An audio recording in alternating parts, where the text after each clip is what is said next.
Aujourd'hui, on est chez Imtiaz, c'est l'un des développeurs les plus prolifiques en termes de projets en ce moment à Dubaï. Et j'ai beaucoup de clients qui me posent toujours la même question. Il y a plein de projets, il y a plein de promoteurs différents, j'arrive pas à m'y retrouver. C'est pourquoi on a lancé cette série YouTube où on rencontre chaque développeur et on leur pose des questions sur le marché et sur leur offre. Pour ceux qui me connaissent pas, je m'appelle Agathe, j'habite à Dubaï depuis 12 ans et j'ai investi depuis 10 ans. Depuis 5 ans, j'accompagne les investisseurs au sein de l'agence dans leur parcours d'investissement immobilier ici à Dubaï. Et aujourd'hui, je suis avec Diana de chez Imtiaz. Bonjour Diana, est-ce que tu peux nous expliquer quel est ton rôle chez Imtiaz et en quoi ça consiste? Bonjour Agathe, contente de te retrouver chez Imtiaz. Bonjour tout le monde.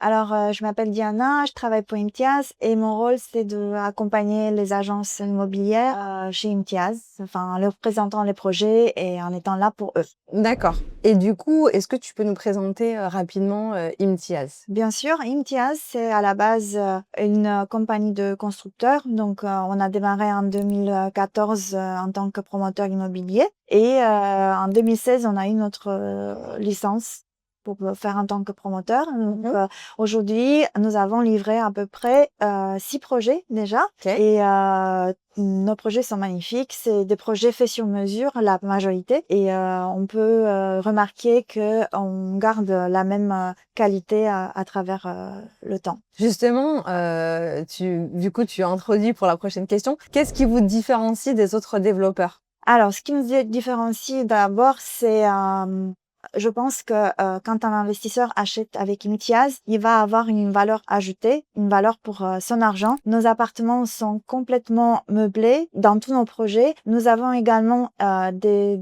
électroménagers de marque. Nous travaillons avec Bosch et Miele et nous avons des plans de paiement qui sont très intéressants. On peut avoir du post-handover dans certaines localisations et également nous avons des localisations très intéressantes qui représentent des futures opportunités pour investir à Dubaï. D'accord. Toi qui es sur le marché depuis plusieurs années et qui vois le marché de l'intérieur, est-ce que tu as vu une évolution en termes de profil d'acheteur sur les dernières années? Je pourrais pas dire aujourd'hui. Je pense que les investisseurs ils sont là, peu importe l'âge, peu importe leur profil professionnel. Je vois la plupart des acheteurs qui ont cette motivation pour acquérir un bien qui leur apporte une valeur ajoutée plutôt que acheter et puis plus tard ne pas réussir à revendre ou à mettre en location. Donc ils sont tous là motivés par cet objectif. Et du coup, toi, tes acheteurs, donc c'est plutôt des investisseurs. Il peut y avoir de deux. Il y a des investisseurs, il y a des end users. Donc des gens qui vont habiter dedans. Ouais. Exact. Donc la plupart, effectivement, ils aiment aussi mixer les deux, investisseurs et end users en même temps. Donc parfois, on arrive à avoir des profils complètement investisseurs, mais qui tombent amoureux de nos projets. Donc, du coup, ils vont devenir plutôt end-users que investisseurs. Est-ce que tu peux me dire aussi quel type de bien se vend le plus facilement? Est-ce que c'est les 3 beds? Est-ce que c'est les studios? C'est quoi en général? Alors, en général, on a beaucoup de demandes pour one bedroom. Ça dépend de localisation, effectivement. Mais dernièrement, sur Dubai Island, on a eu la surprise de vendre en premier les 2 bedrooms. Donc, comme encore une fois, ça dépend de la localisation. localisation. Peut-être que c'est parce qu'ils sont plus rares aussi dans les programmes en général. Ok. Est-ce que tu as vu une évolution du prix au mètre carré sur les dernières années? Effectivement, Agathe, au fil du temps, les prix à Dubaï augmentent. Donc, il faudra aussi, quand on a cet objectif pour faire un investissement, il faudra prendre ça en considération. Si jamais on veut investir, il faut pas trop hésiter, il faut se lancer. Et aujourd'hui, les prix, ils ont augmenté par rapport à ce qu'ils étaient il y a 1 an ou il y a 2 ans. Par exemple, on est ici à Westwood Grand. Je peux vous donner juste un chiffre. Pour les studios, ils étaient à la base à 450 000 dirhams, 500 000 dirhams. Aujourd'hui, ils sont à 650 000 dirhams. Donc, vous voyez l'évolution du prix à travers le temps. C'est le marché du Dubaï, donc les prix ils font que augmenter. Ok, c'est vrai. C'est pas moi qui te dirais le contraire. Quels sont pour toi, du coup, vu que vous avez des projets dans plusieurs quartiers, les quartiers qui présentent le plus gros potentiel pour les investisseurs? Je peux dire qu'à Dubaï, en fait, il y a un fort potentiel pour tous les quartiers parce que Dubaï, c'est une ville qui a un continu développement. Donc, aujourd'hui, je pourrais dire qu'il y a quelques localisations ou quartiers qui sont privilégiés, qui sont favorisés. Moi, je dirais surtout Dubai Islands. Pour moi, c'est vraiment quelque chose qui, surtout, ça va avoir un bel avenir. Et aussi Creek Harbor, je pense que ça en fait partie. Et bien sûr, les quartiers de downtown. Ok, d'accord. Ouais, c'est vrai que moi j'adore Dubai Island aussi. Je pense que c'est quelque chose qui va être incroyable et qui va exploser dans les prochaines années. Complètement. Par rapport aux clients que tu rencontres, quels sont en général leurs critères de décision lorsqu'ils choisissent d'investir? Est-ce que ça va être la qualité, le prix, la flexibilité dans le plan de paiement, les finitions? Qu'est-ce qui vraiment est le plus gros critère de décision selon toi? En général, les investisseurs qui sont aguerris, ils vont plutôt chercher des projets qui ont un fort potentiel ROI et capital appreciation. Donc, c'est le premier critère qu'ils priorisent.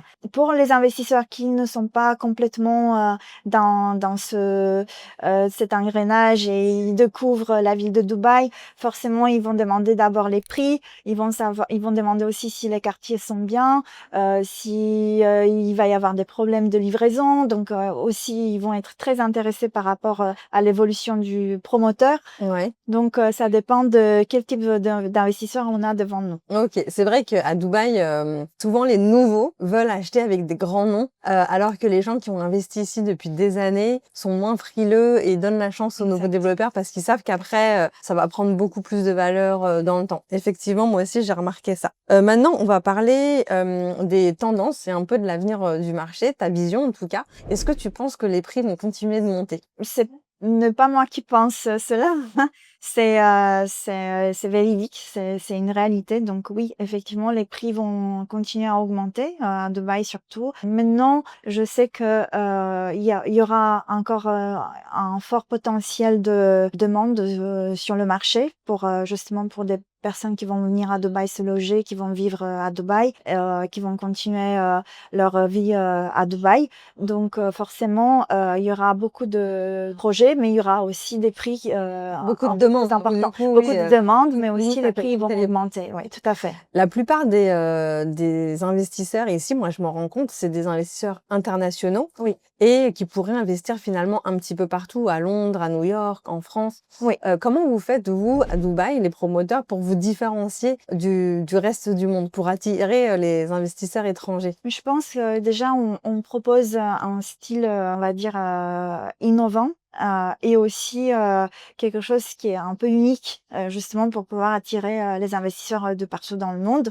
Et nous avons cette capacité de comprendre les différentes demandes à travers le monde. Et en même temps, on va allier aussi l'innovation et le fait d'être unique dans son genre. D'accord.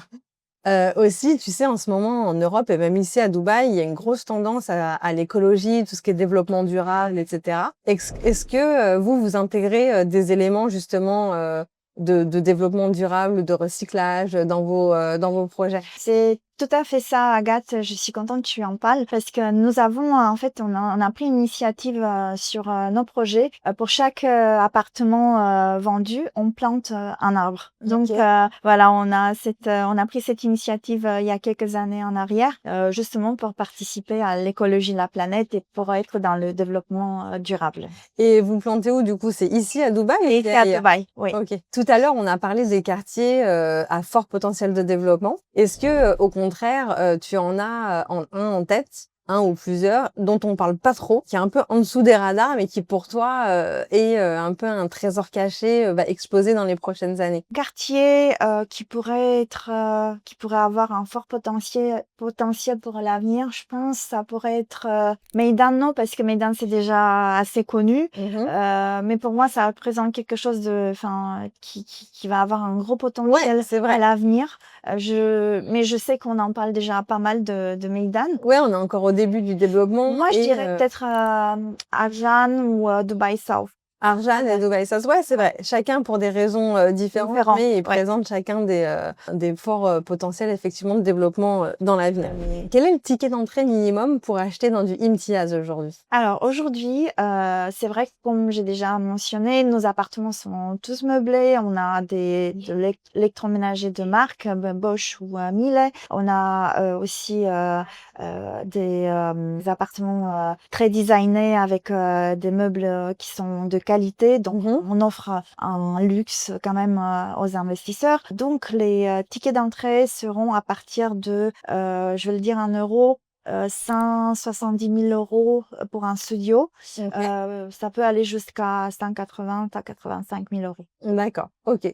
Est-ce que vous proposez des remises, des discounts si on paye cash ou si au lieu de donner un down payment de 20%, on donne 50 par exemple? Est-ce que ça existe chez Imtiaz? Oui, ça existe, mais c'est vrai que c'est pas une pratique courante chez Imtiaz. On fait pas énormément de discounts. On a deux possibilités. Au moment où l'acheteur il veut placer la totalité du montant, il peut obtenir effectivement un discount ça dépend, entre 12 et 15%, ça dépend de la localisation. Ou alors, s'il veut juste avancer 50% du montant, il va avoir également un discount de 5%. Ok, ça marche. Bah, c'est déjà pas mal sur des montants Voilà, comme ça. c'est le seul possibilité pour avoir un discount chez Imtia. Ok. En cas de retard de paiement, chez vous, est-ce que vous facturez des pénalités de retard et ensuite, est-ce que vous saisissez l'appartement en cas de non-paiement et du coup, et au bout de combien de temps? Effectivement, c'est une situation très inconfortable, on va dire ça comme ça. Imtiaz ne souhaite pas accorder des pénalités, enfin, c'est pas dans notre politique. On peut avoir une certaine souplesse ou flexibilité, mais à un moment donné, quand des retards sont trop importants, bien sûr, on va appliquer des pénalités et ça représente à peu près 2% du montant mensuel Du versement. du versement. D'accord. Exactement. Ok. Ouais. Par rapport aux investisseurs qui arrêtent complètement le plan de paiement, qui ne payent plus du tout. Oui, effectivement, à ce moment-là, on va résilier le contrat et on va saisir l'appartement. Ok. Et de votre côté, quand vous êtes en retard au niveau de la livraison, comment vous gérez ça? Alors, Agathe, laisse-moi t'expliquer, ça n'arrive jamais avec Imtiaz. Donc, Ok. on n'a pas de retard de livraison. Au contraire, on livre 3-4 mois à l'avance. Et je t'explique pourquoi. C'est parce que nous avons nos propres constructeurs, enfin nos propres ateliers, nos propres architectes. Tout se passe à la maison. Donc, on a la main dessus. On gère tout de A à Z. Et forcément, ça nous facilite effectivement Ouais, quand tout est fait en interne, forcément, vous avez plus d'emprise sur il n'y a pas des contracteurs. Donc jusque-là, avec tous les projets qu'on a livrés, on n'a jamais eu de retard. Ils ont toujours été livrés à l'avance. Donc je pourrais pas te répondre. Ok, on verra si ça arrive du coup dans le futur. J'espère pas, mais du coup on verra. Pendant la période de snagging, tu sais, quand le client a accès à son appartement pour la première fois et qu'on regarde tout ce qui va pas, combien de temps vous mettez pour tout rectifier et faire la vraie procédure de livraison? Normalement, les appartements, il y aura un superviseur avant que le client prenne l'appartement. On va faire un check-in de tout ce qu'il y a dans l'appartement. On va tout vérifier si tout est OK, si tout va bien. Et à ce moment-là, on va hand over l'appartement à l'investisseur. Mais si jamais il y a on va dire des inconformités. Ouais, il y a toujours des petits Il y a toujours des petits trucs, bien sûr, importants. Normalement, on est censé de rendre ça rapidement. On met pas beaucoup de temps, donc si jamais il y a des choses qui sont signalées, on intervient tout de suite, rapidement. Tout de suite, genre en moins d'une semaine, tout est réglé. En moins d'une semaine, exactement. Ok. Ensuite, est-ce que quand on achète un produit Imtiaz, on peut faire des modifs? Par exemple, si moi je veux une baignoire à la place de la douche, ou je veux pas ce carrelage, je veux du parquet, est-ce que c'est possible? Pour être en toute transparence, on va pas modifier les appartements, même quand il s'agit des meubles, on n'intervient pas trop. Ok. Maintenant, on peut faire des exceptions. Ça dépend si le client il le mentionne de départ. Il nous informe de départ qu'il aimerait changer quelque chose avant la livraison et on pourrait éventuellement faire une exception. mais c'est pas dans la La norme, ouais. En politique, général, pas dans la la norme. politique, c'est non. Ouais, OK. la politique, c'est Par contre, une fois qu'on m'a livré mon appartement et que moi, je veux changer quelque chose, le sol ou oui, est-ce ça que je dois vous il faut demander une demander autorisation? il faut demander l'autorisation et effectivement l'autorisation au développeur. Je crois que c'est DLD aussi qui doit donner son accord Mmh. et ensuite, bien sûr, on peut procéder au changement. On peut faire une modif. Ouais, OK. tout à fait.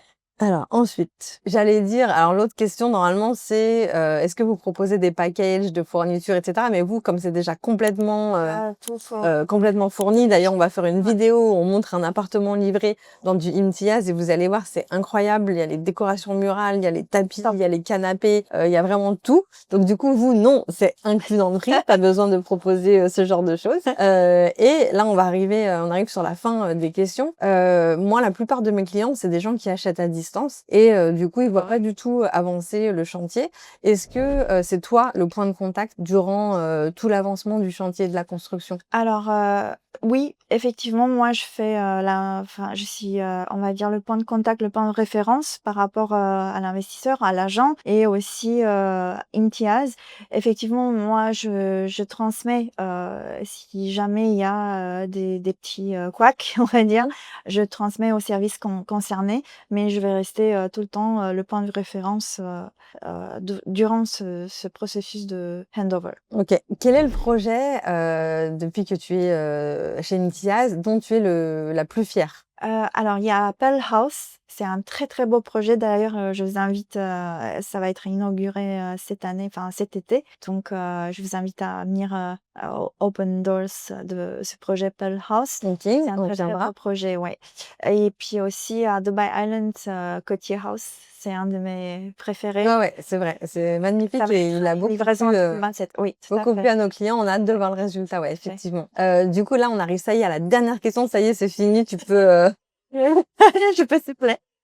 toi, en tant que professionnel du marché, si tu devais donner un seul conseil aux futurs acheteurs, investisseurs, ce serait lequel? Alors oui, j'ai un conseil que moi-même je je le prends, enfin je veux suivre. Alors vous savez très bien qu'hier, auparavant, c'était super, intéressant d'investir à Dubaï. On avait des prix très intéressants et moi ce que je peux dire c'est que OK, hier c'était bien, mais aujourd'hui c'est toujours le bon moment pour investir et il faut pas attendre demain. Voilà, c'est mon conseil aux Donc c'est vraiment investisseurs. agir, Faut foncer, agir, il faut arrêter pas attendre. d'attendre. Voilà, il faut pas être dans l'attente ou, il faut pas se dire: «On verra ça demain, on verra une autre fois». C'est encore le bon moment pour faire des investissements à Dubaï. Bon, bah, merci beaucoup, Avec Diana. plaisir, hein. Merci pour toutes les infos que tu nous as, données, surtout pour ce dernier conseil qui est vraiment, je pense, un très, très bon conseil. J'espère que vous avez aimé cette vidéo et que vous aimez, ce nouveau format, que du coup, Diana a pu répondre à toutes vos questions. Surtout si vous avez envie d'aller plus loin et de vous lancer dans l'investissement à Dubaï, n'hésitez pas à nous contacter, que ce soit moi ou un membre de mon équipe. On se fera un plaisir de vous accompagner. Merci Agathe. Merci, À bientôt. à bientôt.